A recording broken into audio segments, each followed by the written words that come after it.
Ouais, bonjour à tous et merci d'être venus.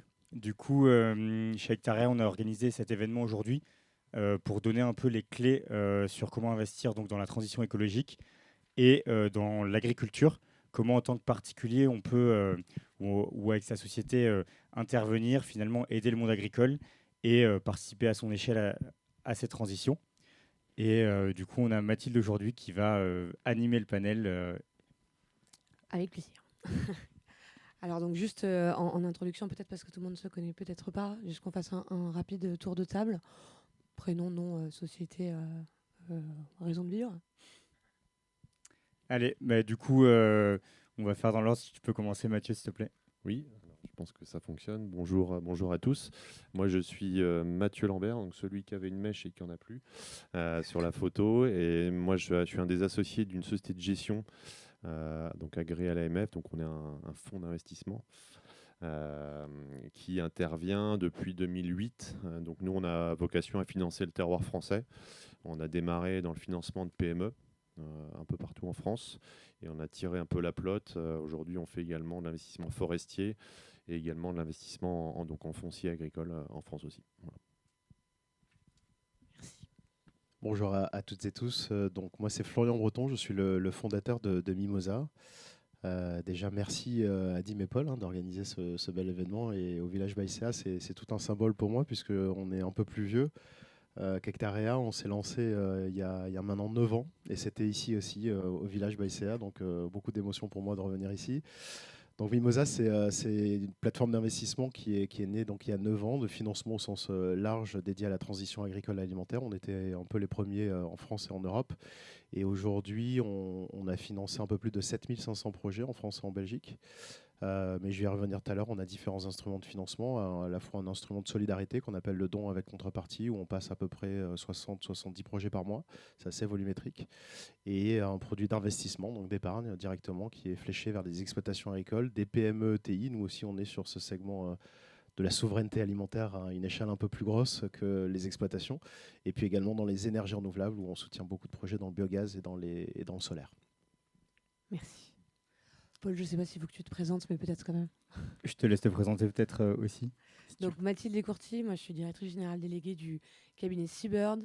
Seabird, c'est un cabinet de conseil qui opère exclusivement auprès des services financiers sur toute la chaîne de valeur des métiers.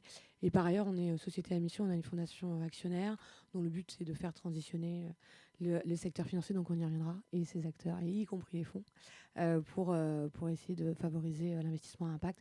Et c'est pour ça que j'ai répondu positivement quand Paul m'a demandé d'animer cette table ronde. Donc ravi d'être avec vous aujourd'hui. Merci beaucoup de présenter tout ça. Du coup, Paul Rodriguez, j'ai cofondé Hectarea avec Adim qui est ici. Et nous, le fonctionnement est très simple. On permet aux particuliers d'investir dans la terre agricole sur la base d'un investissement qui est un investissement immobilier. Et l'idée, c'est de venir aider les agriculteurs avec un investissement qu'on connaît tous et qui, là, prend la forme de la terre agricole. On a financé 17 projets depuis le début et on finance maintenant environ 3 projets par mois. On a 11 000 particuliers du coup, qui participent activement à ces financements et on est présent à peu près dans toute la France sur des filières très diversifiées. Bonjour, Antoine Marois. Donc moi je suis l'agriculteur de la bande, installé depuis 2016 en Normandie, producteur de cidre principalement. Et j'ai été accompagné par Hectarea il y a quelques mois pour finaliser la transmission de l'exploitation familiale, voilà, grâce à 136 investisseurs. Merci beaucoup. Donc voilà, la caution agricole de cette table ronde est posée, merci. Donc, non, sans rire. Donc le but de cette table ronde, c'est qu'on puisse effectivement discuter à la fois de l'état de l'art, dans les besoins en financement, les modalités très opérationnelles et le pourquoi de ce trend et puis le comment et comment le marché retail, et pas seulement institutionnel d'ailleurs, peut aider à ce financement. Donc on va essayer de décliner ces trois axes-là. Et du coup, sur le premier, et pour introduire peut-être, quand on a du coup calé cette table ronde, on s'est dit il faut quand même qu'on donne 2-3 repères dans la salle. Alors levez la main si vraiment vous êtes tous gros experts du marché agricole. Moi, c'était mon cas, donc ça m'a permis d'apprendre des choses déjà, merci. Donc le premier point, c'est et ça vous n'êtes pas sans savoir, qu'en Europe, on est du coup le premier producteur à la fois sur le côté végétal et animal, mais en revanche, la souveraineté alimentaire est quand même loin d'être tout à fait acquise, voire en perte de vitesse. Et donc avec des filières qui sont quasi toutes exclusivement déficitaires, sauf par exemple les vins spiritueux et les céréales, ça c'est cocorico. Mais sur le reste, manifestement, et puis ça s'arrange pas. Ça, c'est le premier point. Le second, sur lequel on voulait également attirer l'attention, c'est que, évidemment, cette structure de marché, le fait qu'elle soit en perte de vitesse, le fait que, évidemment, le protectionnisme soit pas forcément, en tout cas en France, de mise, et le fait que, du coup, on ait du mal à faire transitionner toutes ces exploitations, ça génère évidemment une forme de gronde sociale sur laquelle on reviendra peut-être et qui s'entend et qui s'explique, et qui ne favorise pas le renouvellement des générations. Et donc, j'ai bien entendu que d'ici 10 ans, 50% des exploitations devaient être transmises. Et il n'est pas certain qu'on trouve 50% pour les récupérer. Et donc, c'est un peu l'enjeu de ce soir. C'est comment on fait pour assurer ce renouvellement des générations sans que ce soit un pinceau ou une menace, et pour le coup, plutôt une promesse d'avenir, et que l'on récupère peut-être en tout cas un bout de souveraineté alimentaire, et que par ailleurs la voix de la France pèse peut-être plus fortement en Europe face à des productions qui sont loin de nos normes, et qui pour autant prennent le pas aujourd'hui, ne serait-ce que d'un point de vue du volume. Donc dans une dynamique de transition globale des écosystèmes, et peut-être de recherche de sens et de retour à des choses plus durables au sens quasi étymologique du terme, il nous paraissait important de poser juste ces métriques-là pour pouvoir raisonner autour. Donc pour pouvoir raisonner, du coup, oui. Ouais, peut-être juste un point pour étayer un peu cette introduction. On va faire un petit vote sur le pourcentage de fruits et légumes qui sont consommés en France. Quel est le pourcentage qui provient de l'importation? Ouais, donc on est entre les deux. On est entre les deux, effectivement. C'est pas mal. Mais du coup, c'est un chiffre qui est en fait très élevé et qui montre qu'on a, comme tu le disais, des filières céréalières ou laitières ou viticoles qui finalement sont des filières qui sont positives au niveau import-export, mais que sur les autres filières, on est vraiment dans des situations où la souveraineté est littéralement menacée. Donc c'est 60% entre 50 et 80, donc plus proche de 50 quand même. Bravo. Et il y a 20 ans, c'était plutôt 20 à 30. Donc quand je disais que le trend est plutôt à la baisse, il est même sacrément à la baisse là. Donc voilà, ça c'est pour le premier constat. Donc là-dessus, voilà, merci Antoine d'être avec nous. Et la question du coup, c'est face à ce constat-là, aujourd'hui, et tu le disais, tu t'es fait accompagner, mais par ailleurs certainement fait plein d'autres choses. La question c'est, quel retour d'expérience tu peux nous faire sur justement tes besoins en financement aujourd'hui, où il y a J-1? Ce qui est clair, c'est que quelle que soit l'activité agricole, les besoins de financement sont énormes. Alors moi, on fait de la transformation, donc c'est encore plus important. Si on résume un petit peu les besoins pour un agriculteur, on va avoir alors le foncier, oui, c'est notre support d'exploitation. On a évidemment toutes les installations, les matériels d'exploitation, les tracteurs, etc. Dans mon cas, donc je transforme, donc on a des bâtiments de production, du matériel de production. Ensuite, donc je produis du cidre et du calvados. Donc le besoin en fonds de roulement pour le stock est énorme, en particulier pour le calvados. Je veux dire, moi j'ai repris une ferme qui ne produisait pas, mes grands-parents étaient éleveurs. J'ai créé l'atelier sur cette ferme. J'ai pas bénéficié du travail des générations précédentes qui auraient pu me céder un stock de peut-être 20, 30, 40 ans de calvados. Donc ça, c'est un besoin de financement énorme. S'ajoute à ça tout le reste. Donc le besoin de financement est assez important. Je pense même que je l'avais sous-estimé quand j'ai démarré. Et dans mon cas, on est dans le cas d'une transmission familiale. Une ferme qui fait 40 hectares. Donc le foncier, évidemment, c'est quelque chose de très important. Et en plus, dans mon cas, tout est regroupé. Donc il était inimaginable de céder, de vendre une partie de la ferme pour financer l'activité. Et donc c'est dans ce cadre-là que j'ai fait appel à Hectarea pour vraiment sécuriser le foncier sur la ferme. On parle une quinzaine d'hectares, un peu plus. On comprend à travers ton exemple que finalement, même quand justement, même quand ou en dépit d'eux, je ne sais pas dans quel sens il faut le dire, on récupère une exploitation et qu'on la transforme, parce que c'est ce que tu expliques, finalement tu es passé d'une activité A à une activité B, donc il te reste le foncier mais pas le reste. Il y a un besoin, c'est le cas quand on n'hérite pas non plus, cela dit, ça, c'est quand on s'installe. Donc dans tous les cas, ces besoins de financement, comme tu le dis, ils existent dans un cas ou dans un autre, au sein d'une famille d'agriculteurs ou non.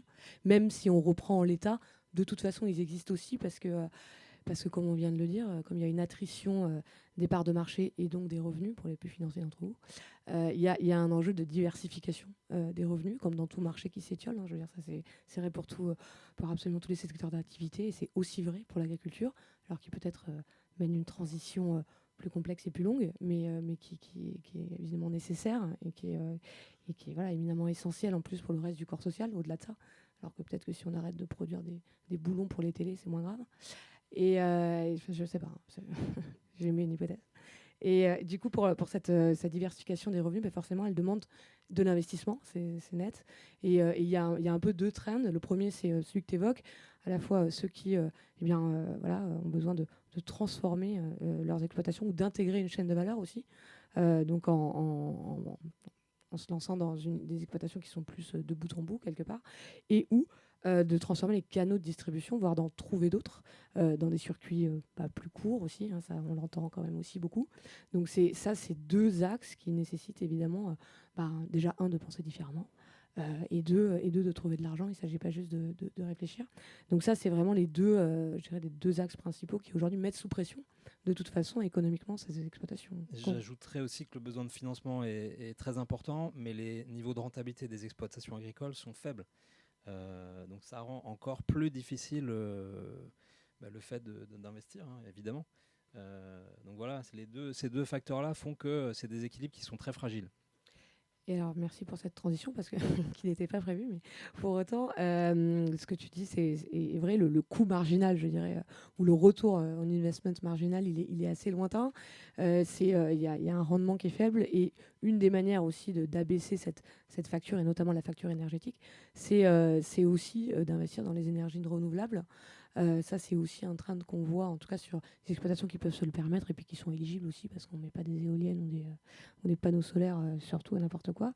Mais pour autant, quand c'est possible, il y a un enjeu là-dessus, mais qui nécessite là aussi d'investir. Et alors justement là-dessus, tu en parlais tout à l'heure sur les énergies renouvelables. Tu disais, nous, on aide sur ce point-là, et c'est un pan de notre activité.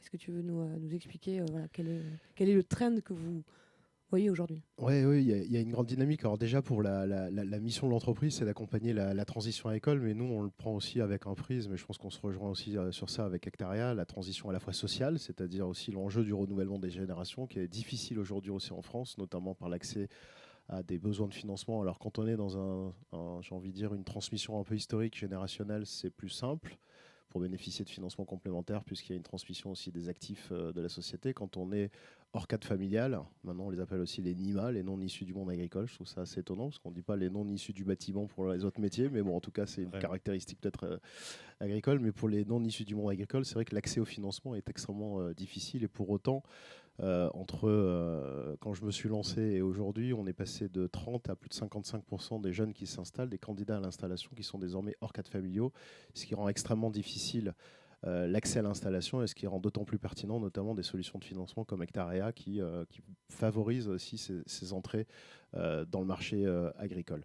Et nous, bien évidemment, en complément. Après, derrière, je vous le disais tout à l'heure, on finance aussi des PME et des ETI, mais aussi beaucoup de projets dans les énergies renouvelables. Donc transition sociale, transition économique, très important pour nous aussi de contribuer à la diversification des revenus des agriculteurs, et aujourd'hui, c'est une grande tendance à la fois dans les enjeux de transformation, vente directe, captation de plus de valeur ajoutée au cœur des fermes, notamment même chez les agriculteurs qu'on appelait historiquement dans des filières longues. Donc c'est un peu jargonné ce que je vous dis, mais les filières longues, c'est un agriculteur qui envoie tout son blé à son négoce ou à sa COP, et ensuite ça finit transformé et dans nos assiettes. Finalement, il n'a qu'un seul débouché commercial, ça reste son négoce ou sa COP.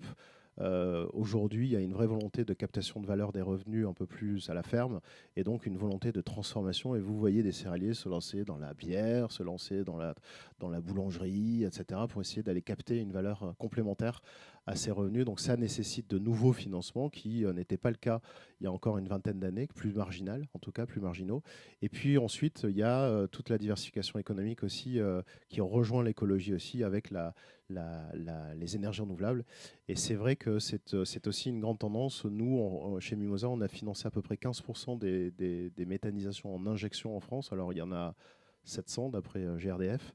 Mais c'est vrai qu'il y a une volonté des agriculteurs aussi d'aller vers les énergies renouvelables. Alors à la fois avec un prisme solaire, par exemple, sur bâtiment, qui est une logique de diversification des revenus et d'autoconsommation énergétique, donc de réduction des charges, donc potentiellement une augmentation de la profitabilité des fermes et un gain de revenus direct, voilà, contractualisé avec l'État, sécurisé, etc. Et puis aussi vers le biogaz, la méthanisation, où là, il y a un petit peu deux volontés pour les agriculteurs, à la fois cette première volonté aussi qui est la diversification des revenus, mais également la captation des effluents à la ferme et donc la transition bas carbone, c'est un peu technique, mais aussi des exploitations, notamment dans l'élevage laitier. Et donc, c'est vrai que nous, on est régulièrement sollicités pour accompagner ces projets de financement. Pour vous donner un ordre d'idée, la méthanisation collective en France est quand même assez capital intensif, puisque le projet moyen est de 7 millions d'euros. Donc c'est assez lourd, tout le monde n'y va pas, à juste titre. C'est un peu subventionné par l'État, 5%.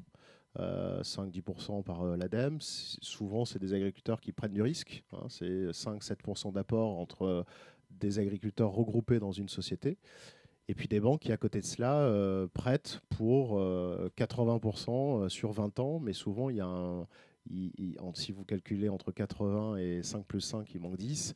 Et nous, on intervient plutôt sur ces 10 à 15% de nécessaires financements, en plus avec un remboursement du capital au bout de 3 ans, 4 ans ou 5 ans, qui permet justement de réduire les annuités de remboursement des agriculteurs, leur permettant de faire monter en puissance le projet et de sécuriser pleinement le projet qui ensuite est contractualisé aussi en termes de débouchés énergétiques, si j'ose dire, donc, et qui finit dans les foyers des Français dans notre mix collectif. Donc c'est vrai qu'il y a une vraie tendance des agriculteurs, en tout cas, à vouloir diversifier leurs revenus et aller chercher des débouchés complémentaires à leur activité première qui doit rester quand même de nourrir les populations. Mais c'est une vraie tendance et c'est encore plus vrai chez les jeunes générations. Et alors justement, en écho à ce contexte de recherche de diversification de revenus, et tu en parlais aussi, donc le sujet évidemment d'investissement dans les énergies renouvelables, le sujet des coûts d'installation globale, côté hectaréa, vous par rapport, puis pour que tout le monde comprenne bien dans la salle, comment potentiellement ça s'imbrique et à quel niveau de la chaîne vous activez, je dirais, un certain nombre de moyens en face ou en parallèle de Mimosa justement. C'est vrai que pour rétropédaler un petit peu, on a globalement pour quelqu'un qui s'installe en France dans l'agriculture, il y a un vrai sujet de financement et c'est ce que disait Antoine avant, c'est que finalement ce sujet de financement-là par rapport à la valeur que va générer l'entreprise, c'est compliqué d'investir des sommes qui sont trop importantes au début. Et si on regarde un peu la taille moyenne d'une exploitation en France, c'est 60 hectares. Le prix moyen de l'hectare, c'est 6 000 euros. On est à 360 000 euros que de foncier. Et ça veut dire un agriculteur qui s'installe. Et s'il fait justement tous les sujets dont on a parlé, d'intégrer la chaîne de valeur, ça veut dire faire une partie de la transformation. Au lieu de vendre du lait en vrac, c'est faire la tome qui est après donnée à l'affineur, par exemple, de fromage. C'est rare qu'un fromager fasse tout de A à Z, mais en tout cas qu'il fasse une partie de la chaîne de valeur. Mais ça rajoute des surcoûts. Vous avez de la culture pérenne, donc pluriannuelle, c'est-à-dire ça va être des vergers, arboriculture fruitière, etc. Ça met plusieurs années à être en pleine production. Et donc en fait, on se retrouve avec un mix de financement à l'installation où on parle de 4, 500, 600 000 euros pour un agriculteur pour qu'il s'installe. La réalité, c'est que son capital de départ, il va être quand même assez limité, qu'il soit dans le cadre ou hors cadre d'ailleurs. Du coup, il va finalement avoir les banques qui vont l'aider sur une partie. Mais son apport ne va pas suffire en fait pour avoir le financement global. Et donc c'est là où nous on va intervenir en finalement finançant une partie du foncier pour lui permettre de garder de la trésorerie pour plutôt investir sur la transformation et avoir plus de valeur pendant sa vie. Il y a un peu l'ancien modèle et je ne suis même pas forcément opposé, mais l'ancien modèle c'est j'ai mon exploitation, j'achète au maximum le foncier et je vends en fin de carrière, mais en fait ce coût du foncier, il y a un coût de la dette en face. L'exploitation, comme disait Antoine, elle ne génère pas tant de valeur que ça. Et donc, finalement, quelle est l'utilité de revendre du foncier à 70 ans ou 65 ans pour à ce moment-là, faire une culbute. Donc, il y a eu un changement de modèle. Mais il y a toujours ce financement, on va dire, à plusieurs étages, qui va être le financement de l'actif même, donc la terre, etc., le financement de la structuration pour entrer dans la chaîne de valeur et faire de la transformation. Et donc tout ça, en fait, il faut qu'il y ait des acteurs, et c'est très complémentaire. Nous, on va vraiment venir que sur le foncier, mais après, dans la chaîne de valeur, il y a toute la partie matérielle où Mimosa va pouvoir justement intervenir et aider l'agriculteur aussi sur ces parties-là, parce que sans ça, c'est compliqué. Et peut-être un signal qui est un peu négatif, mais bon, on dit il y a 50% des agriculteurs qui partent à la retraite dans les 10 prochaines années. Ça fait un petit moment qu'on dit ça, donc on est vraiment sur une phase d'accélération. Si on veut donner envie aux nouvelles générations de s'installer, il faut venir avec des solutions clés en main. Quelqu'un qui s'installe, un agriculteur, il va s'installer à 23, 24 ans et qui doit faire un prêt à 500 000 euros. Bon, vous perdez une grande partie de ceux qui voulaient s'installer. Et donc, il faut venir avec une réponse systémique, avec plusieurs solutions qu'on met ensemble pour arriver avec une feuille qui n'est pas blanche et dire finalement, c'est plus facile de s'installer et on va faire la transition ensemble. Donc on voit qu'il y a un changement de modèle nécessaire, un changement culturel aussi, hein, un peu générationnel, un changement d'approche qui là aussi voilà, embarque d'autres problématiques que simplement des problématiques économiques en réalité, hein, parce que c'est aussi une façon de penser la chaîne de valeur de manière plus systémique, comme tu le dis, à la fois aux agriculteurs eux-mêmes, mais pour l'ensemble des parties prenantes autour. Et je crois que c'est un peu le but, on a essayé, vous avez vu, de recréer une chaîne de valeur autour de cette table. Et donc c'est un peu le but, c'est d'essayer de faire résonner les différents points de vue pour voir émerger, comme tu le dis, des solutions concrètes. Donc on a été un peu zoomé sur la France. Si on prend un peu de recul, qu'est-ce qu'on perçoit, je dirais, comme tendance? Et d'ailleurs, est-ce qu'on perçoit une tendance homogène? Non. Et si oui, comment elle se dessine? Qu'est-ce que tu peux nous dire là-dessus, Mathieu? Oui, c'est vrai qu'en France, on aime bien, je reprendrai le terme de changement de culture, on aime bien se flageller, on aime bien se dire qu'on dépense trop d'argent dans ci, et notamment quand on parle d'agriculture en France, on est très très culpabilisant dans le discours, hein. Le monde agricole est très subventionné, le monde agricole, c'est un environnement où on ne vit pas forcément très bien de son activité, etc. Donc ça, je pense qu'il y a aussi ce besoin, nous, c'est ce qu'on a essayé de faire, et de nous convaincre déjà, nous, en premier, avant de convaincre les investisseurs, que l'agriculture, c'est aussi une chance pour la France, c'est une force aussi pour la France. Et de dézoomer, ça permet aussi quelque part d'avancer vers cette déculpabilisation, notamment l'utilisation de l'argent d'État, puisque on peut parler comment dire, de subventions, hein, si on regarde le niveau mondial, et d'ailleurs les pays émergents l'ont très très bien compris, hein, si vous prenez ne serait-ce que la Chine et l'Inde, c'est plus de 50% des capitaux d'État déployés au profit du monde agricole. Donc le côté souverain que représente l'exploitation agricole et leur nécessaire, je dirais, indépendance, ne serait-ce qu'alimentaire, ils l'ont très très bien compris. Et vous regardez même du côté des États-Unis, il y a une très forte accélération des deniers publics mis à disposition de l'écosystème agricole depuis 2008. En particulier en 2023, il y a eu un énorme pic de très très gros investissements. Donc nous, avec notre PAC qui coûte, hein, je vous le rappelle, au niveau européen, entre 110 et 130 milliards d'euros par an, on est vraiment des petits joueurs. Donc il faut surtout sortir de ça, se dire que ce n'est pas de l'argent mal dépensé, mais il y a besoin aussi d'aller chercher d'autres outils pour pouvoir accompagner ne serait-ce que les jeunes. Nous, c'est plutôt notre parti pris d'accompagner les jeunes et les accompagner dans le côté dépenses que ça représente, le fait de créer, d'entretenir, de développer son exploitation, puisque je vais vous faire une petite caricature. On sait tous ce que c'est qu'une ferme, hein. On voit le fameux tracteur. Un tracteur, il y a 25 ans, ça coûtait 70 000 euros. Aujourd'hui, le même tracteur, hein, qui a à peu près la même puissance, même si la technologie est arrivée, c'est plus de 450 000 euros. Hein, donc, ce que l'on voit aussi avec nos agris, c'est que désormais, il y a une intensité capitalistique, comme tu l'as dit tout à l'heure, qui est importante. Donc, 1 euro de production, c'est 1 euro d'investissement. Donc, quelque part, on revient un petit peu dans les problématiques qu'on voit sur le monde industriel plus traditionnel. Il faut investir pour pouvoir produire, et c'est tout à fait logique. Donc c'est notamment là-dessus, il y a plutôt des très bonnes choses aussi à dire là, puisque les 400 000, un petit peu moins d'exploitants qu'on a aujourd'hui, qui ont énormément baissé depuis les années 70, le nombre d'exploitations, c'est à peu près 380 000 exploitations aujourd'hui, qui effectivement vont pour partie disparaître, parce qu'un agriculteur, il a aussi le droit de partir en retraite et de passer du côté d'un homme ou d'une femme libre, hein, de prendre du temps pour lui aussi. Et ce qui est plutôt sympa, c'est qu'il n'y a pas d'étiolement à la motivation. Pour regarder ça, nous, c'est ce qu'on a vu en tant que fonds, c'est que chaque année, la filière agricole diplôme plus de 100 000 jeunes. Alors, ils ne vont pas tous finir exploitants, clairement, mais il y a très très largement de quoi renouveler en fait les générations. Pour ça, il faut donner des solutions. Donc, la solution du prêt bancaire, c'en est une. Il ne faut pas y échapper. C'est une solution. Mais pourquoi pas la solution voilà, des fonds d'investissement et du recours à l'épargne du tout un chacun. Il y a des vrais leviers à aller chercher là-dessus. Et aujourd'hui, justement, en retour terrain, Antoine, si on fait un petit exercice sur une base, attention, ça va être complexe, sur une, sur une base 100, si tu devais comparer ce que, entre guillemets, ce que mobilisait la génération de tes grands-parents ou tes parents, moi, je ne sais pas quelles données tu as, et ce que tu mobilises toi pour voilà, financer je dirais, la pérennisation, parce qu'on n'est même pas sur le développement, je crois qu'on est sur la pérennisation d'exploitation, ce serait quoi le ratio? En gros, combien Sur pour 100. une activité, activité identique, Ouais, montant de l'investissement avant et après. Ouais. Bon, on est facilement à x2. x2. Ah oui, oui, je pense. Ouais. Et aujourd'hui, est-ce que tu produis x2? Est-ce que les revenus, Non, il faut alors x2 ou pas? on essaie de dégager un peu plus de valeur ajoutée, mais c'est pas toujours simple. Alors nous, on vend tout en circuit court, en direct. Là, on est ici ce soir, mais ça fait 2 jours qu'on est à Paris pour vendre nos cidres. Donc voilà, c'est aussi beaucoup d'investissement personnel. Donc oui, alors si on prend l'exemple du foncier, il a peut-être doublé chez nous en très peu de temps. Parce qu'il y a de la pression foncière de d'autres activités. Chez moi, on a beaucoup de haras.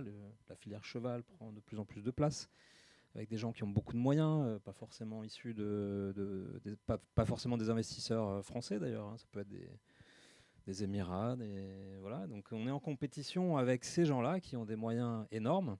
Donc j'ai rien contre le cheval, mais nous on est vraiment, j'ai de plus en plus l'impression d'être en résistance pour promouvoir un modèle agricole durable.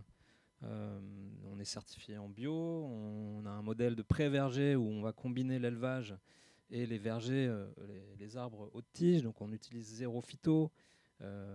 Voilà, donc on essaie de promouvoir un modèle agricole qui nous semble très vertueux. Pour nous, c'est l'avenir, clairement, mais c'est pas toujours simple. Ouais. Merci. Bon, donc on l'a compris, on a des besoins de financement qui croissent et qui, en plus, ont un ROI plus lointain ou plus aléatoire. En tout cas, pas Ça, proportionné. il faut surtout pas le calculer. Sinon, je change de métier tout de suite. Okay.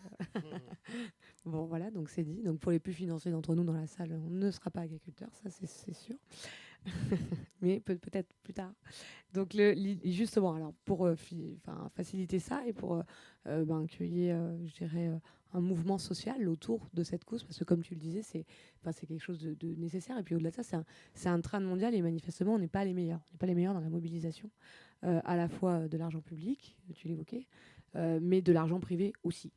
Et là, pour le coup, la question, c'est voilà, comment on mobilise les investisseurs particuliers, les investisseurs retail, vous, moi, à travers des véhicules de financement qu'on connaît bien, que sont l'assurance vie, le plan d'épargne retraite, PEA ou autre, le compte titre, peu importe, le crowdfunding, pour voilà, apporter quelque part aussi le cash nécessaire en complément de tout ce qu'on vient d'évoquer là et des autres dispositifs, parce que c'est aussi un levier très puissant et en France c'est d'autant plus vrai parce qu'il y a quand même une capacité d'épargne, même si on adore s'auto-flageller et dire que le pays est en faillite, il y a quand même une capacité d'épargne qui est juste démentielle. Qui ne finance pas l'économie réelle, voilà, malheureusement. on y arrive. Et tout à fait. Qui ne finance pas du tout l'économie réelle.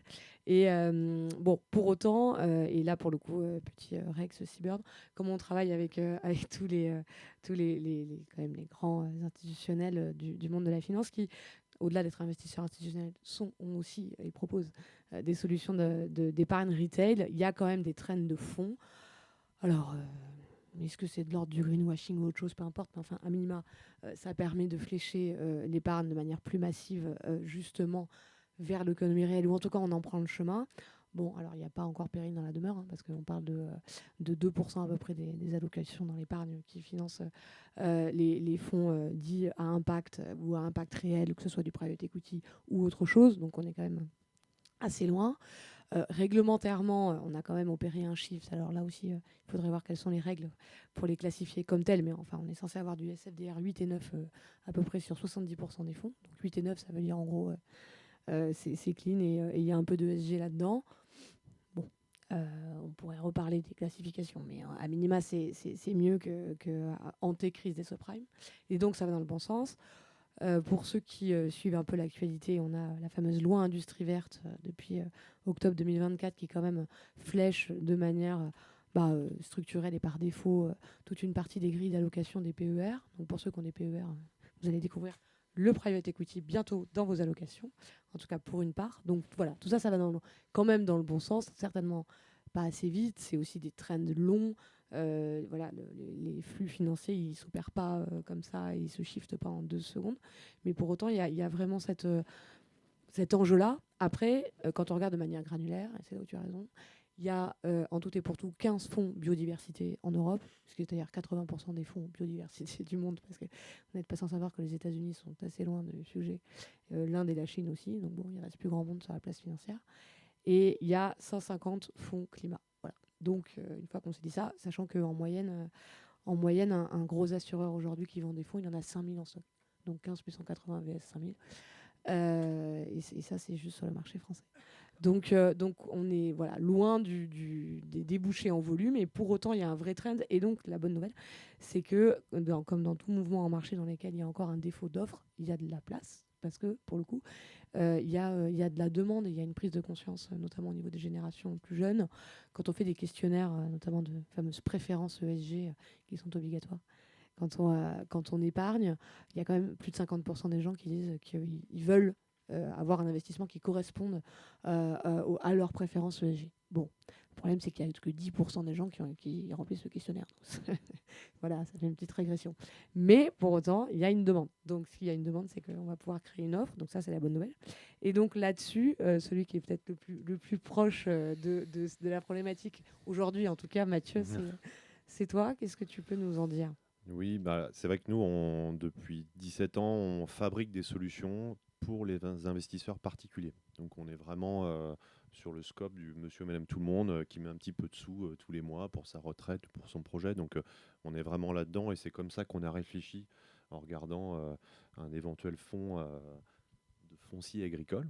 Voilà, je vais peut-être préciser un petit peu le propos. La chance qu'on a, alors oui, moi je te rejoins Mathilde complet, hein, le financement privé de ne serait-ce que du foncier agricole, parce que nous c'est notre dada, c'est zéro, hein, c'est zéro pointé. Il y a un fonds institutionnel donc doté de fonds propres donnés par des instituts qui s'appelle Elan, qui a été annoncé il y a 2 ou 3 ans au Salon de l'agriculture. Il a été réannoncé cette année, pour tout mouiller, je crois, donner 20 millions, 30 millions, enfin c'est zéro, quoi, les gars, on n'y est pas. Donc nous, notre enjeu, il a effectivement été là, c'était de se dire comment est-ce qu'on peut, excusez-moi du terme, scaler, c'est-à-dire aller à des étapes un petit peu plus supérieures pour financer peut-être beaucoup plus massivement et accompagner justement cette transition des générations d'agriculteurs. Alors là-dessus, on a encore une fois un côté très positif en France, tu l'as dit Mathilde, c'est qu'on est des épargnants patentés, hein, donc on est les champions européens, voire mondiaux de l'épargne, hein, c'est 17% du revenu disponible qui est mis de côté tout le temps. 6 000 milliards. Voilà, c'est 6 000 milliards. Et dans ces 6 000 milliards, nous, ce qui nous a intéressé en particulier, c'est que, alors, on est dans un pays où la fiscalité peut poser un sujet à un moment donné ou à un autre. Et donc, les épargnants logent leur épargne beaucoup dans ce qu'on appelle des enveloppes fiscales. Hein, celle qui est la plus connue, la plus répandue, c'est la fameuse assurance vie. C'est juste dingue, hein, les chiffres. Hein, c'est 2 000 milliards des 6 000 milliards qui sont dans l'assurance vie. Pour faire un comparable avec le fameux livret A dont on parle partout, le livret A, c'est 400 milliards tout mouillé. Hein. Donc l'assurance vie, c'est un énorme sujet. Et puis son cousin qui est arrivé un petit peu plus récemment, qui est le fameux plan épargne retraite pour favoriser l'épargne retraite par capitalisation. On pourrait faire une autre table ronde là-dessus, on aurait des choses à dire, mais clairement, nous, on s'est plutôt orienté là-dessus. Donc ça, c'est vraiment un point hyper intéressant. Le français épargne, et le français, il est proche il y a une affection quand même autour de la matière agricole. Déjà, on aurait même peut-être j'aurais pu faire ce que tu as fait tout à l'heure, on aurait pu faire un sondage. On est tous assez proches, ne serait-ce que d'un point de vue affiliation familiale de l'environnement agricole. Je pense qu'ici, on a beaucoup de parents plus ou moins lointains d'un agriculteur ou de quelqu'un qui évolue dans cet univers. Donc, on se sent concerné par le sujet. Du reste, quand il y a eu la crise 2024, vous savez, où les agris ont fait valoir un petit peu leur voix sur notamment les problématiques de réglementation, il y avait, je crois que c'était un sondage IFOP, il y avait 88% des Français qui soutenaient le mouvement, alors qu'ils nous bloquaient le périph', etc. Donc il y avait quand même quelque chose qui était assez intéressant autour de ça. Et puis le salon de l'agriculture, j'en ai parlé tout à l'heure, c'est juste le premier salon de France, en termes de dimension, de fréquentation, etc. Donc il y a quelque chose d'intéressant. Et il n'existait pas jusque-là, effectivement, une possibilité, une option de dire comment est-ce qu'on fait se rencontrer justement ce monde agricole qu'on connaît tous de près ou de loin, et puis ma volonté d'épargner un petit peu tous les mois, notamment sur mes enveloppes et nous. C'est comme ça qu'on a commencé à travailler à un fonds d'investissement. Donc aujourd'hui on y est, puisqu'on a créé un fonds qui a un petit peu plus d'1 an de recul maintenant, qui s'appelle Terre Invest, et qui est donc le premier fonds d'investissement en foncier agricole, puisque nous on s'intéresse au foncier. Donc on achète du foncier, on le loue sur des baux ruraux, donc des baux de longue durée à des jeunes agris. Donc on est vraiment assez puriste dans l'approche, et c'est le premier fonds du genre, éligible donc à l'assurance vie au PER. Donc vous épargnez un petit peu tous les mois, vous pouvez dans votre allocation globale avoir un véhicule qui va quelque part, vous mettez un petit lopin de terre française dans votre épargne longue. Donc c'était ça notre ambition, on a réussi, puisqu'aujourd'hui on a beaucoup d'argent qui arrive dessus, donc ça nous permet de faire des opérations, et c'est très bien. Voilà. Donc il y a le levier de capter l'épargne et de créer finalement des débouchés, je dirais, pour l'épargne des Français qui aillent directement financer ce dont on parle. Le deuxième levier, c'est de votre côté, Mimosa, c'est la partie crédit, prêt. Exactement, crédit. Alors nous, je vous ai parlé tout à l'heure des 3 catégories, pour vous la faire aussi en ventilé. Les agriculteurs aujourd'hui qui s'adressent à nous s'adressent pour des besoins, comme je vous l'avais dit tout à l'heure, d'extension, diversification, etc. Mais pour vous donner quelques ordres de grandeur, on finance des projets compris entre 30 000 euros essentiellement et 300 400 000 euros. Donc 15 sont bien financés, bien évidemment, du bâtiment, des énergies renouvelables. Alors dans les ENR, j'y reviendrai tout à l'heure, c'est un peu plus important. Mais on finance aussi, Antoine, du BFR. C'est aussi pour ça que viennent nous chercher les agriculteurs, parce que le BFR, c'est quelque chose d'assez immatériel. Si c'est immatériel, les banques, elles n'aiment pas.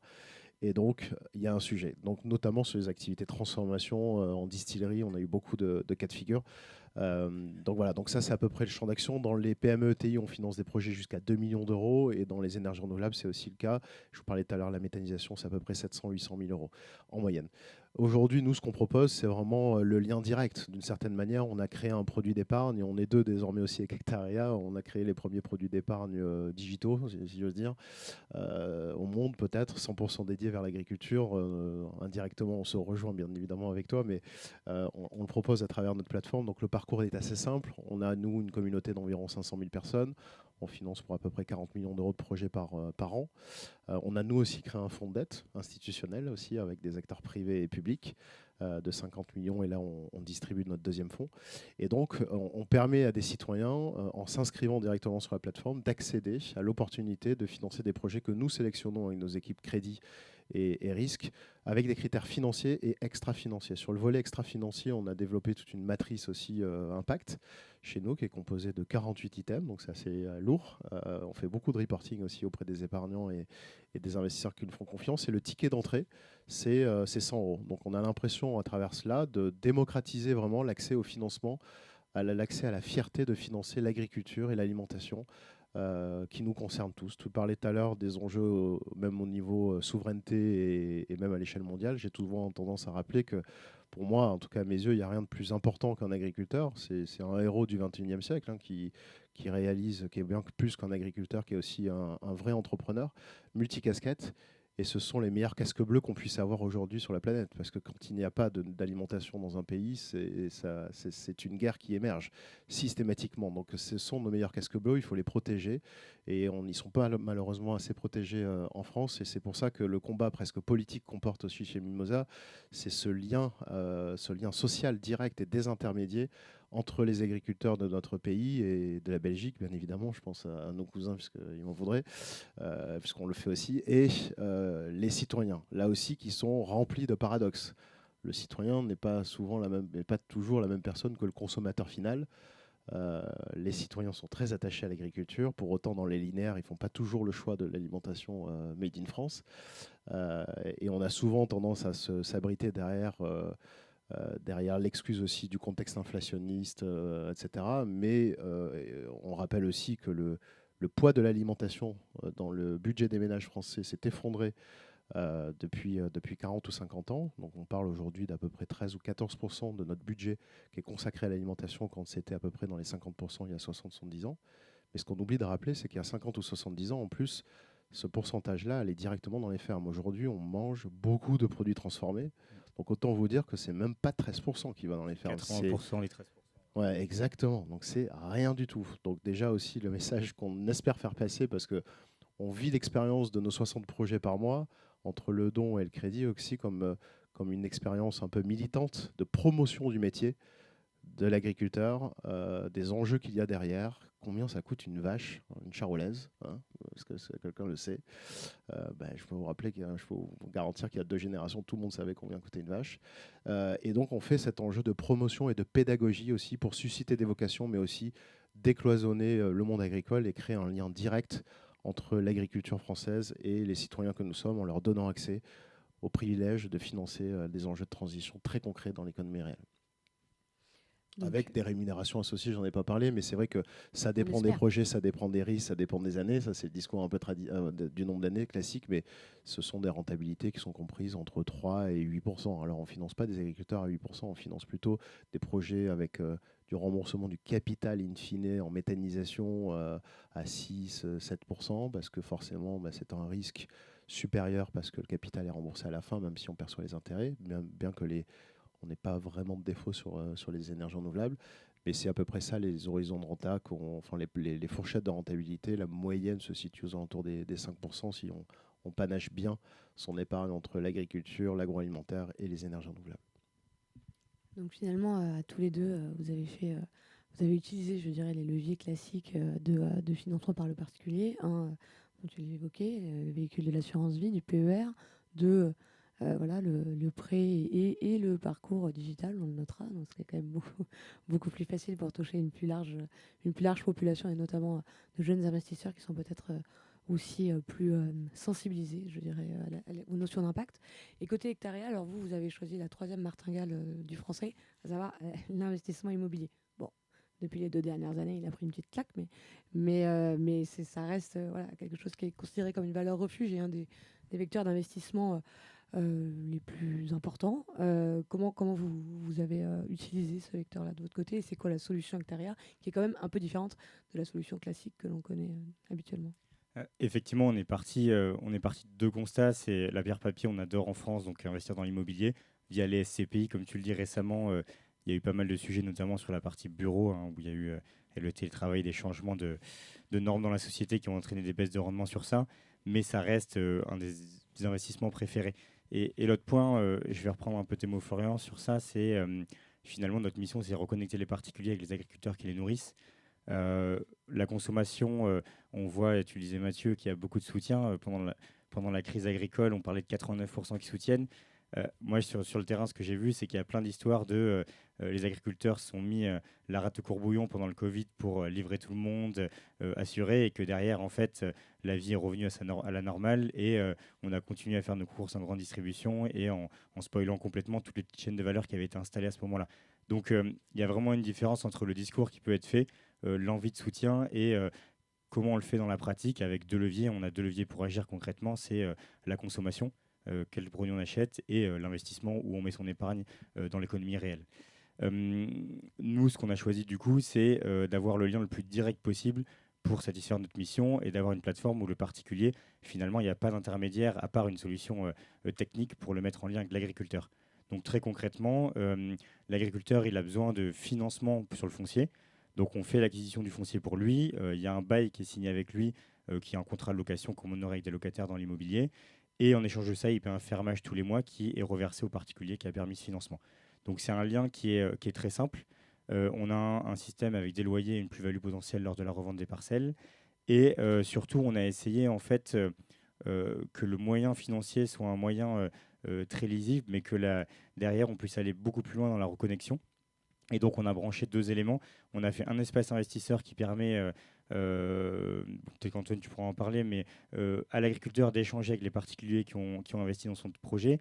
Et également un espace où on peut finalement, la boucle, c'est quoi? C'est j'investis sur une terre et derrière, je peux consommer les produits qui sont issus des parcelles. Et donc, on a mis en place un système qui permet aux particuliers d'acheter les produits issus des parcelles à des tarifs préférentiels.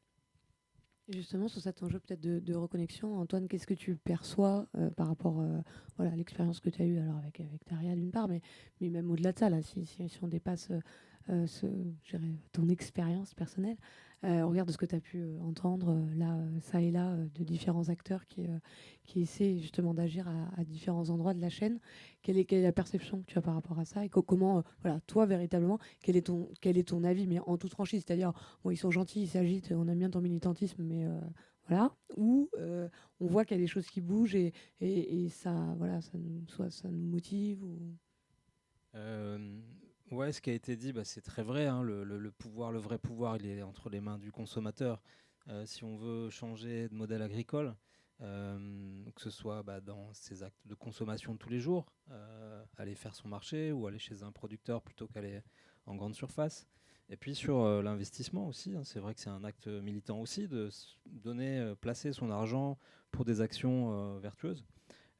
Après, nous, ce qu'on constate en pratique, c'est qu'il y a, oui, il y a certaines personnes qui sont très intéressées par cette reconnexion avec le monde agricole, qui viennent nous rencontrer, qui viennent nous acheter directement les produits.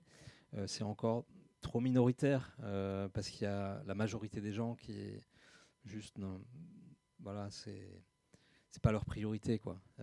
Et je pense pas que ce soit forcément une question de budget. Voilà, moi je fais mon marché tous les week-ends. On peut trouver des produits agricoles bio ou pas bio, mais en tout cas en direct du producteur, très sains et pas forcément très chers. Simplement, ça demande un effort. Et voilà, c'est beaucoup plus simple voilà, de faire ses commandes sur Internet et puis de se faire livrer ou d'aller au drive. Malheureusement, c'est quand même encore la majorité des consommateurs. Hein. Donc c'est un enjeu de conscience et de gestion du confort, slash de l'inconfort. Et c'est là où il y a un levier légal qui peut intervenir parce que le consommateur, et on l'est tous, on veut des choses qui soient assez faciles, assez simples à l'usage au quotidien. Et donc si on n'a pas la disponibilité même de savoir d'où viennent les produits, en restauration, on n'a pas forcément la liste des éléments d'où ils viennent, donc on ne sait pas ce qu'on mange globalement en restauration. Et il y a pas mal d'endroits comme ça où finalement un levier légal est essentiel pour au moins permettre aux consommateurs de faire un choix éclairé et pas forcément être dans le jugement de on n'intervient pas à son échelle, etc. Mais au moins d'avoir les informations disponibles pour pouvoir faire des choix éclairés sur ce qu'on fait en termes de consommation. Et je pense que sur l'investissement, on pourrait aussi avoir plus de mise en valeur, d'explication. On voit souvent passer des choses sur le livret de développement durable, LDDS, etc. où finalement, si on demande dans la rue, pas grand monde sait concrètement où investir l'argent. Donc il y a vraiment un sujet d'information et qui doit être obligé par un seul acteur qu'est l'État. Et alors justement, merci pour cette transition. Du coup, en termes de questions et de niveau d'explication, y aurait-il des questions dans la salle sur les différents sujets évoqués ou d'autres d'ailleurs, qui pourraient transpariser les démarches des uns et des autres?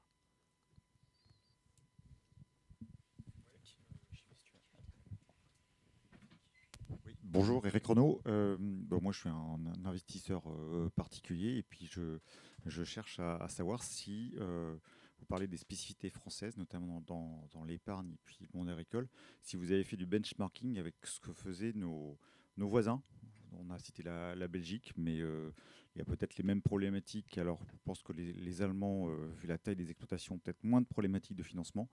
Mais est-ce que, je sais pas moi, les Suisses, par exemple, quand les petites exploitations ont cette problématique, ont trouvé des solutions innovantes? Est-ce que vous avez trouvé autre chose? Donc, je m'adresse aux gens qui sont dans la finance. Oui, alors nous, on n'a pas du tout poussé les frontières. Donc je ne vais pas vous arranger. On est vraiment, alors sachant que le marché français est particulier, parce que vous savez qu'il est très administré. Nous, on achète des terres, donc notre interlocuteur premier, c'est les SAFER. Et effectivement, ce qu'on a en revanche constaté, ça, on l'a plutôt instruit dans le discours qu'on a vis-à-vis de l'investisseur. Là aussi, encore dans cet esprit un peu de déculpabilisation, c'est de se dire investir dans du foncier agricole, c'est plutôt un bon investissement en termes de prix d'entrée. Parce que là, pour le coup, le côté administré qu'on a en France sur les SAFER, vous savez, qu'on a un rôle de caper les prix et qui peuvent aller jusqu'à préempter. Donc, moi, je les appelle souvent les agents immobiliers assermentés, c'est-à-dire qu'ils peuvent aller jusqu'à interrompre une opération. Donc, on a déjà, nous, eu le cas, parce que le prix n'était pas bon ou le candidat ne fonctionnait pas, notamment sur les non-issus. Et là, quand on compare ça, pour le coup, là, on a fait l'exercice en termes de prix du foncier à l'hectare par rapport à la Belgique, l'Italie ou d'autres pays, on est entre x2 et x3 moins cher. Donc, alors nous, on n'est pas là pour dire, vous inquiétez pas les cocos, vous allez faire x2 sur la mise, hein, c'est pas ce que je dis là, mais c'est de se dire que dans le placement que vous effectuez, il y a une partie de foncier, en tout cas c'est notre cas à nous, ça sera un moteur de performance pour demain parce que l'appréciation du prix du foncier, hein, c'est à peu près 3%, enfin, c'est 2,9% par an depuis une vingtaine d'années. C'est pas délirant de se dire qu'on va être capable de répliquer l'opération dans les années futures parce qu'on a quelque part ce réservoir de performance vis-à-vis du prix à l'hectare normé à qualité agronomique équivalente. Hein. Je ne suis pas en train de comparer des choux et des carottes, mais par contre, non, on n'a pas sur le fait de est-ce que les agris vivent mieux, c'était un peu ça votre question, est-ce qu'ils ont trouvé des solutions autres pour mieux vivre de leur activité? Ça, nous, on n'a pas fait cet exercice. Non. La situation en Europe, elle est un peu partout pareille. En fait, ils sont confrontés à la même problématique propre à la pyramide des âges. Hein. L'enjeu du renouvellement de génération, il n'est pas que propre à la France. Il est un peu plus accentué en France, mais voilà. Est-ce qu'ils vivent mieux? Pas forcément, même si il y a quand même des fermes par leur taille, notamment dans les pays de l'Est, qui sont beaucoup plus compétitives à la fois pour des questions de taille, mais aussi des questions de charges. En France, on est plutôt bien loti au niveau des charges fiscales, charges patronales et j'en passe. Donc plus soutenu par l'État, plus par les banques peut-être. Le lien entre l'épargne, par contre, il y a une grande domination quand même aussi dans les pays de l'Est ce qu'on appelle des banques mutualistes. Hein. Il y a la Rabobank par exemple aussi. En Allemagne, il y a aussi des banques comme ça, donc qui ont cette proximité territoriale comme peuvent l'avoir les caisses régionales du Crédit Agricole. On est chez eux ici. Et en même temps, nous, on le voit, on travaille avec beaucoup d'acteurs dans l'agroalimentaire, des acteurs, même les grands groupes, pour accompagner leurs enjeux de transition bas carbone des fermes partenaires de ces grands groupes. Ça offre aussi un manque d'agilité parce qu'on offre l'opportunité nous concernant d'être une structure nationale qui déploie partout en France nos financements. Et donc pour répondre à votre question, il y a plus de compétitivité à l'international par des effets d'échelle et des effets de charge. Et il y a également un soutien, me semble-t-il, des pouvoirs publics un peu plus important. Et il y a aussi quelquefois une culture du financement qui est un peu différente. Là, je veux parler plutôt des Pays-Bas, du Danemark, où ils se financent quand même beaucoup, in fine, dans les fermes. Je ne parle pas des énergies renouvelables. Donc en réalité, le coût du crédit est un peu plus cher, mais ils ne remboursent que des intérêts financiers et ils refinancent leur capital à la fin et ils repartent sur un cycle. Donc d'une certaine manière, le poids des annuités, bien qu'à terme, le coût du crédit soit plus cher, si vous comprenez bien la logique, le poids des annuités est quand même moins important pour des échelles de fermes qui sont beaucoup plus significatives. Donc tout de même, ça crée un désavantage comparatif, d'une certaine manière, si on raisonne trésorerie, avec une France qui est habituée à se financer que par un capital amortissable mensuel. Hein. Donc c'est des charges propres à la dette qui sont importantes. Voilà à peu près ce qu'on voit, nous, en termes de différences principales avec d'autres États membres qui nous concurrencent directement avec cette compétitivité notamment qui qui leur est propre. Je rappelle notamment, on n'a pas parlé aussi de l'élevage. Alors, en France, l'élevage, c'est quand même aussi assez catastrophique. Désormais, on importe à peu près 30% de notre consommation et on n'hésite pas à faire engraisser nos bêtes à l'étranger, en Allemagne, en Italie, en Espagne, pour des enjeux de compétitivité. On les engraisse, on les abat, on les transforme, on les renvoie en France dans les linéaires.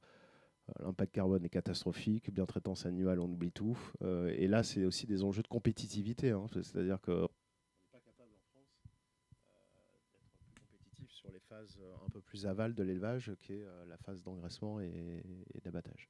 Bon, c'est un peu triste, je le dis peut-être pour certaines sensibilités, mais la filière ne nous appartient pas, même quand on a l'impression qu'elle nous appartient à 70%, si toutefois on devait être fier de ça, mais elle ne nous appartient pas. Alors, on n'est plus en possession de la chaîne de valeur.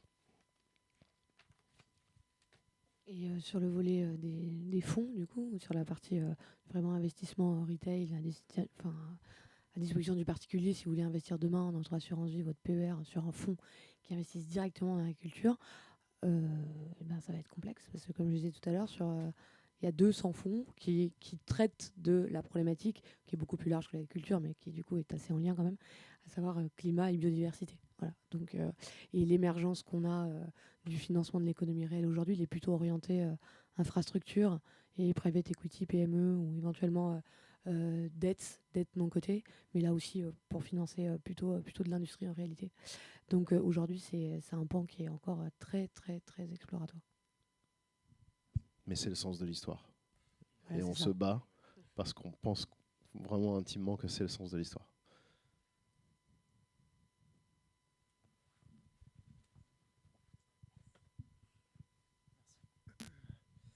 Bonjour, je me demande quel est le besoin en France aujourd'hui et avec toutes vos solutions, quel pourcentage ça représente par rapport aux besoins en gros, avec tous les fonds que vous avez à disposition, est-ce que ça représente 10% du besoin pour avoir une transition facile des fermes? Ouais, peut-être très court juste sur le foncier qui me concerne, c'est 7,14 milliards à peu près de transactions agricoles par an en moyenne, enfin on est dans ces eaux-là. Et donc, si tu prends toutes les solutions qu'on va faire nous, les fonds de portage des SAFER qui travaillent déjà sur le terrain, le fameux fonds Elan dont vous avez parlé tout à l'heure qui normalement sort maintenant, et d'autres acteurs comme Terrafine et autres, on cumule quelques dizaines de millions. Donc en fait, on n'est rien à l'échelle du montant de transaction. Ce montant-là, il faut le retraiter des transactions à valeur ajoutée, c'est-à-dire vins et spiritueux, etc., où il y a des fonciers différenciés. Donc c'est le volume-valeur, il y a une petite différence, mais globalement, ça ne répond pas du tout à l'échelle aux besoins de financement pour l'instant. En crédit, vraiment en crédit, il y a donc après, on va dire l'étape un peu foncier, il y a à peu près 10-11 milliards de crédits qui sont alloués au secteur agricole par an. Nous, on représente 40 millions. Voilà, et c'est déjà pas mal, enfin cette année, mais c'est pas encore l'échelle. Par contre, les demandes de financement qui ne sont pas assouvies, alors quelquefois c'est difficile parce que c'est des enquêtes qui sont sorties par des instituts comme Altares, etc. Mais à ce stade, aujourd'hui, il y a à peu près 30-35 milliards d'euros de demandes de financement non honorées dans le secteur agricole, a priori. Alors, quelquefois pour des raisons valables, de solvabilité, de risque ou autre, mais aussi souvent pour des raisons... ça peut arriver aussi que ce soit pour des raisons non valables, d'où toutes les dynamiques de temps en temps, des dynamiques depuis 10 ans de fonds de garantie, notamment portés par l'Europe, la France, les régions, etc., pour essayer de faciliter l'accès au financement à tout stade de vie pour les agriculteurs qui s'installent ou qui se développent, pour essayer de permettre aussi aux banques de prendre plus de risques, puisqu'aujourd'hui, souvent, leur métier s'est un peu plus transformé, non pas sur la perception des risques, mais sur l'évaluation des garanties. Tu as des garanties, je prête, tu n'as pas de garantie, je ne te prête pas. C'est aussi simple que ça. Peut-être pas aussi simple, mais tu as compris peut-être le message. Oui, nous, on est un fonds, donc on aime bien les chiffres. Et du coup, on a regardé ça parce que, autrement dit, ta question, c'est est-ce qu'il y a de la profondeur en fait, de marché, quoi. Et nous, on a regardé ça de manière très profonde et on le met en avant d'ailleurs. Nous, on fait 10 transactions. On a fait 10 transactions en un an. Sur une année pleine, là, pour le coup, merci les SAFER, il y a 100 000 transactions. Bon, les terres et prêts, nous, on est sur les terres et prêts. C'est à peu près 7 milliards. d'euros qui passent de la main à la main. Donc tu vois, on a un boulevard assez colossal face à nous, quoi. Voilà. Mais du coup, toutes ces transactions qui se font déjà, tous ces milliards qui sont investis, etc., ils n'ont pas besoin de solutions complémentaires. En fait, ça se fait déjà naturellement. Donc vous venez apporter quelque chose, un service qui n'existe pas pour acheter du foncier, peut-être que les banques vont pas faire, ou je sais pas. Ouais, et il y a des choses qui se font sans nous, et heureusement, il faut que ça continue. Nous, on n'est pas là pour casser un modèle ou tordre l'agriculteur qui peut s'autofinancer. Je veux dire, nous, on ne reçoit que des candidats qui ont cette lacune. Tu le disais tout à l'heure, Paul, un jeune de 24-25 ans qui se présente à sa banque pour acheter 100 hectares pour faire du céréalier, bah, il ne sera pas accompagné, quoi, sauf à ce qu'il ait de l'argent de famille et qu'il est capable de poser sur la table du collatéral, tu vois, ça ne va pas le faire. Donc oui, il y a beaucoup de transactions qui se font sans nous. D'ailleurs, les SAFER en font énormément aussi sur deniers publics. Mais nous, on va être quelque part ce qu'on veut être, nous, c'est vraiment une source complémentaire de financement, comme on l'a dans le monde de l'entreprise. Hein. Quand vous avez une entreprise et que vous avez un projet pour vous développer, voire même pour vous créer, bah, le premier réflexe, c'est je regarde ce que j'ai dans mes poches, est-ce que j'ai des sous. Deuxième réflexe, je vais voir mon gentil banquier, puis je vais voir ce qu'il me prête. Et le troisième réflexe, qui est souvent le dernier, bah, c'est je vais voir un tiers. On appelle ça les business angels, on appelle ça ce qu'on veut, ou des fonds privés. Et bah, c'est à peu près la même logique vers laquelle on tend, tout en étant évidemment respectueux du projet de l'agriculteur, des normes. Voilà, on n'est pas là pour mettre l'agriculteur la tête dans le seau, c'est pas du tout l'esprit. Et nous concernant, sur le crédit, c'est un peu pareil. On peut être alternatif comme complémentaire. Aujourd'hui, 90% des agriculteurs sont connectés. C'est un berceau d'innovation millénaire. Internet est arrivé dans le pré avant d'arriver dans nos foyers. Les tracteurs par guidage GPS se baladaient dans les champs avant même que Google lance la Google Car. Donc c'est un vrai berceau d'innovation. Pour autant, dans un monde de plus en plus digitalisé, on leur apporte, tu as raison, un service. Aujourd'hui, l'accès au financement chez nous, un processus de décision, c'est à peine une semaine. Le financement peut durer quelques heures ou quelques jours. Donc c'est vrai que ça simplifie de ce point de vue-là. On répond à des problématiques de financement qui ne sont pas honorées pour partie par les banques. L'immatériel, on en parlait tout à l'heure notamment. Et puis aussi, on parlait tout à l'heure de besoins de financement à la décarbonation, à la transition. Mais souvent, ce qu'on oublie, c'est que ce n'est pas forcément des très gros crédits. Nous qui travaillons encore une fois avec quelques industriels, typiquement dans le lait, sans citer cet acteur-là, 77% des besoins de financement à la transition bas carbone de la filière laitière sont inférieurs à 70 000 euros. C'est pas non plus, on n'est pas dans du gros foncier, etc. Petit crédit, c'est des besoins plus immatériels, c'est du couvert végétal, c'est de l'implantation de haies, c'est du nouveau matériel dans les grandes cultures. Petit crédit, plus immatériel, égale petit intérêt aussi des banques, aussi pour des questions de sensibilité ou de moindre rentabilité. C'est toujours plus intéressant d'aller financer un projet en millions que d'aller financer un projet à 60 000. Pour autant, c'est ça les besoins. Pour partie, en tout cas. Nous, on ne finance pas que ça, mais pour partie. Donc, on vient vraiment répondre en complément ou en alternative à des parties qui ne sont pas financées. Oui, bonjour, Victor Gonzalez. Merci beaucoup pour les interventions si enrichissantes. Moi, j'aurais une question, Paul, pour vous. Et de façon générale pour tous les financiers autour de la table, vous avez parlé d'un nouveau modèle qui est l'installation de jeunes agriculteurs ou de nouveaux agriculteurs non issus du monde agricole. Moi, je me pose une question, je regarde des modèles un peu à l'international, notamment le modèle australien de Nouvelle-Zélande, le modèle aussi des États-Unis, et c'est des modèles qui tendent plutôt vers des fusions-acquisitions de fermes. Donc, est-ce que vous avez pris en compte, est-ce que ce n'est pas une menace aux solutions qu'aujourd'hui vous apportez sur la table, qu'on tende plutôt dans l'Union européenne vers ces modèles-là? Sachant notamment aussi, je voudrais préciser, que la politique agricole commune, certes, depuis 2013, ils ont mis les aides du deuxième pilier, notamment les aides à l'installation des jeunes agriculteurs, mais vous avez mis les chiffres sur la table, elles sont ridicules pour l'installation d'un jeune agriculteur.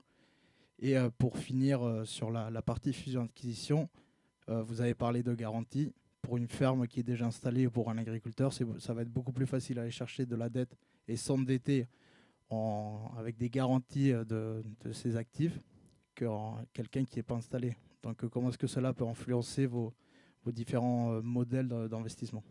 Merci.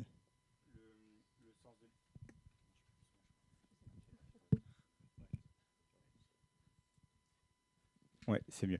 Le sens de l'histoire, il est effectivement à l'agrandissement des fermes. On a dit qu'il y avait moins de monde qui s'installait. On mange toujours autant et la population augmente en taille, donc il faut nourrir, donc les exploitations grandissent.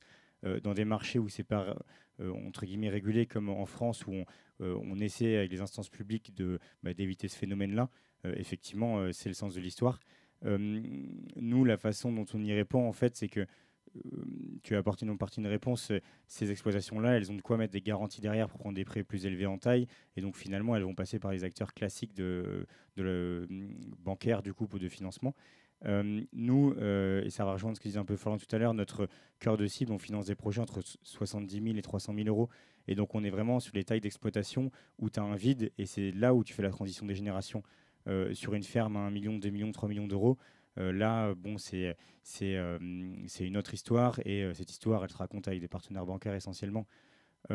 Après, il y a quand même un point, qui est un peu entre les deux, c'est que on parle beaucoup d'installations d'hors cadre, donc personne pas issu du milieu agricole, mais en fait, on rencontre beaucoup de sujets dans la transmission, même dans le cadre familial.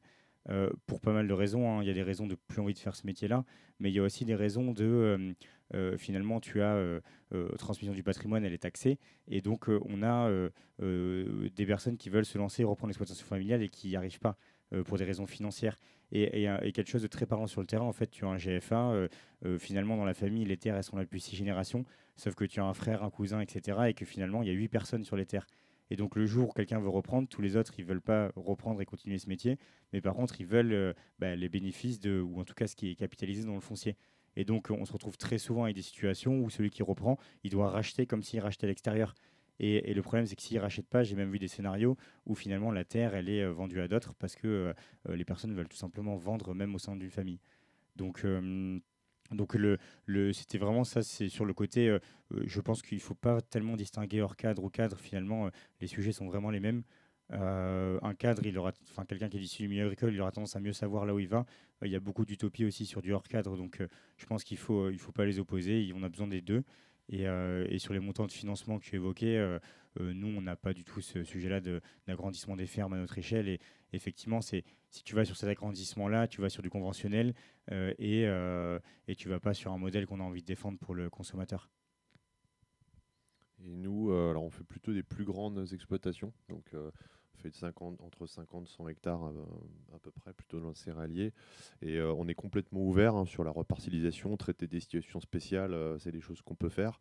Mais en fait, on agit que par le vécu qu'on constate. C'est-à-dire que nous, aujourd'hui, on est identifié auprès des SAFER et d'agents immobiliers spécialisés dans l'univers agricole qui nous, entre guillemets, nous sourcent en fait des opportunités, des terres avec des candidats qui souhaitent s'installer. Et en fait, aujourd'hui, dans 9 cas sur 10, ceux qui viennent nous voir, ce sont des jeunes. Parce qu'ils n'ont pas ce fameux collatéral à mettre en face. Et pour autant, effectivement, il y a des agrandissements parce que vous avez une exploitation qui fait du colza, le voisin part à la retraite, j'ai envie d'aller agrandir, ne serait-ce que parce que c'est une nouvelle pratique qui va compléter un peu mon dispositif. Mais je ne sais pas vraiment si ces gens-là, enfin nous en tout cas, c'est ce qu'on constate, n'ont pas vraiment besoin de nous. Et donc là, ils se tournent vers leurs partenaires bancaires parce qu'ils ont un bilan. Vous savez que les banques, elles ont une lecture très fichier Excel de leur capacité à accompagner un investisseur quel qu'il soit, et quand elles ont un bilan 3 ans, 4 ans, 10 ans, elles sont bien et donc elles y vont, quoi. Ce qui n'est pas forcément moins risqué dans les faits, mais bon, c'est comme ça. Ouais, la question, je trouve que c'est une question très intéressante parce que c'est vraiment deux modèles qui s'opposent un peu dans le milieu agricole actuellement. Est-ce qu'on veut des petites fermes ou est-ce qu'on veut plutôt des fusions de fermes pour avoir un peu plus de rentabilité, de moyens financiers? Je pense qu'il y a une voie un peu intermédiaire qu'on a un petit peu oubliée, c'est la voie de la coopération. On n'en parle pas souvent, mais c'est quelque chose qui est très important dans le milieu agricole. C'est même un peu l'essence de l'agriculture, l'entraide. Et nous, on a par exemple une CUMA, société, une association, en fait, on partage du matériel, on achète du matériel en commun. Et ça, c'est un vrai outil pour nous, pour se regrouper et avoir ensemble des moyens plus importants. Les sociétés coopératives en France, elles ont un peu perdu leur essence aujourd'hui. On a des coopératives en France qui sont devenues des industriels énormes. Voilà, il n'y a plus vraiment le sens de la coopération des origines, en fait, qui a un peu disparu. Et ça, pour moi, c'est revenir à ça, c'est un des leviers aussi pour aider l'agriculture.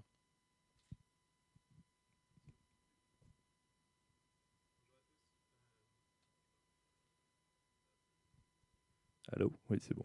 Bonjour, Paul Savet-Segara. Moi, je m'occupe d'investissement forestier chez Chloros et par ailleurs, je suis exploitant en grande culture en Lot-et-Garonne.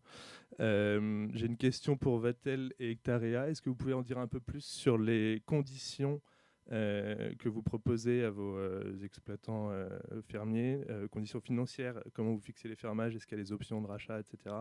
Et conditions extra-financières, est-ce que vous avez des chartes de bonnes pratiques ou équivalents? On voit le financier là, c'est bien.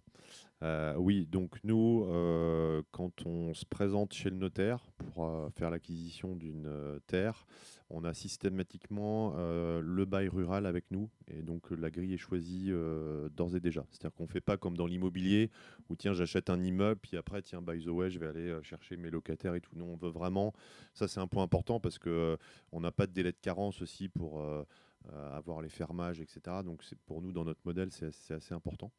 Ce qu'on ne fait pas pour l'instant, c'est tout ce qui va tourner autour du pâturage. Donc ça, on n'a pour l'instant pas trouvé d'opportunité qui nous semblait intéressante. On fait plutôt du 50-100 hectares pour prendre le dimensionnement. En termes au niveau légal, on s'inscrit évidemment dans la législation rurale, donc on pratique que des baux de type ruraux, donc minimum 18 ans.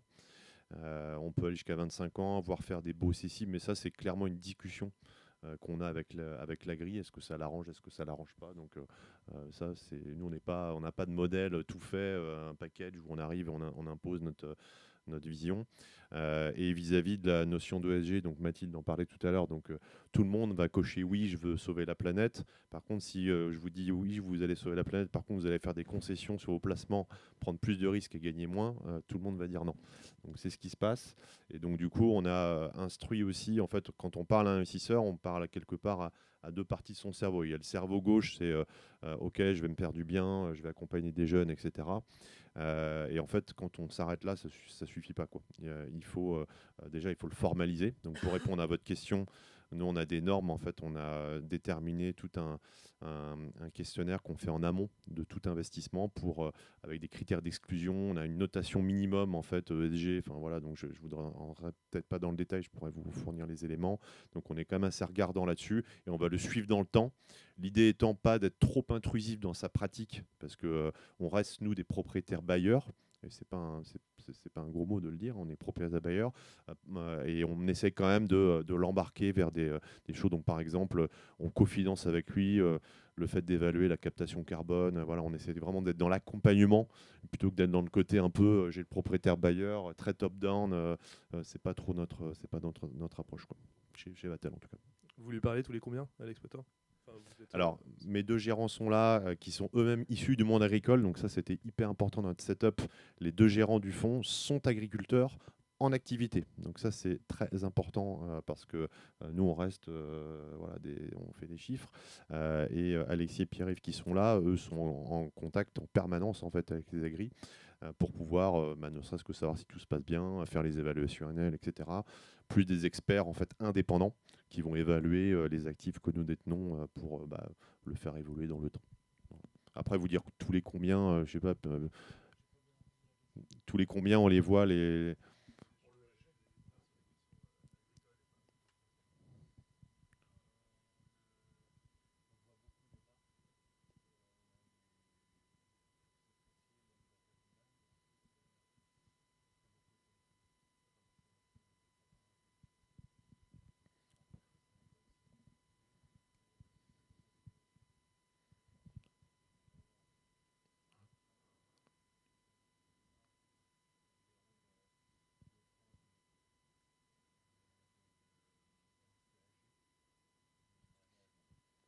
tous les 6 mois, c'est un minimum. Tous les 6 mois.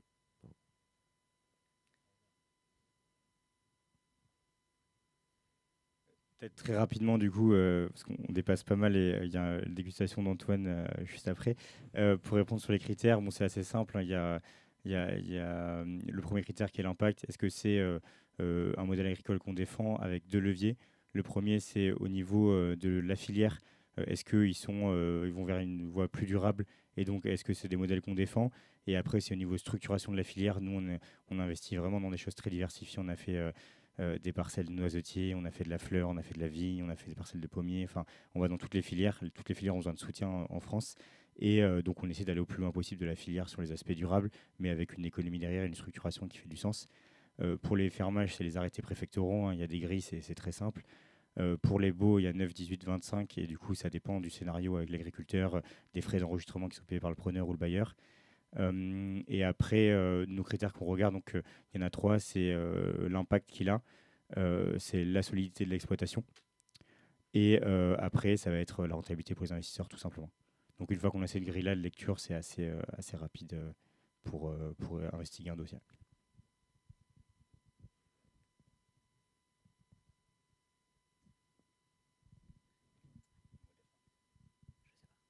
Si, il n'y a plus de questions. Non, d'accord, ok.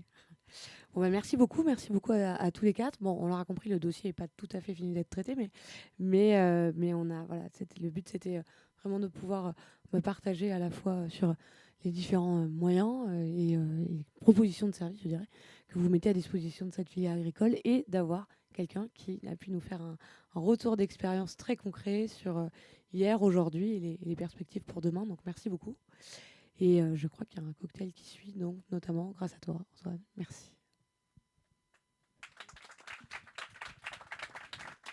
Merci.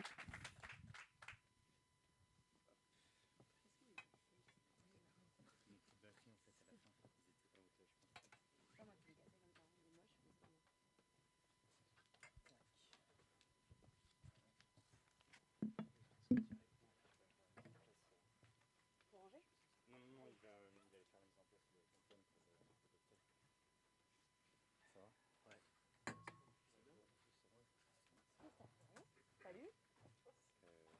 Ça va et toi? Tu reviens de Milan, là, c'est un gros objet. C'est un beau setup. Oui, en plus, oui. Là, mais j'avais 3 invitations Voilà. pour le même truc. Quoi? Pour le même truc, j'avais 3 invitations. Ah bon? 2 à 19h, une à 18h. Ouais. Et du coup, t'as fait quoi? 18h50. J'ai fait une moyenne. Une moyenne, mais j'ai surpondéré le 19 J'ai quand même. surpondéré le 19. J'ai la pression. À l'arrache. Tu vas bien? Ouais, ça va et toi? Bah ouais, ça fait longtemps.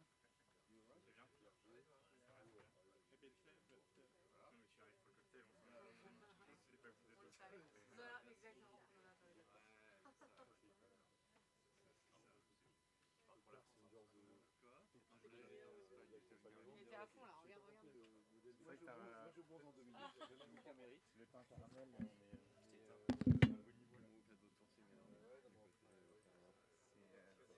faites votre sourcing.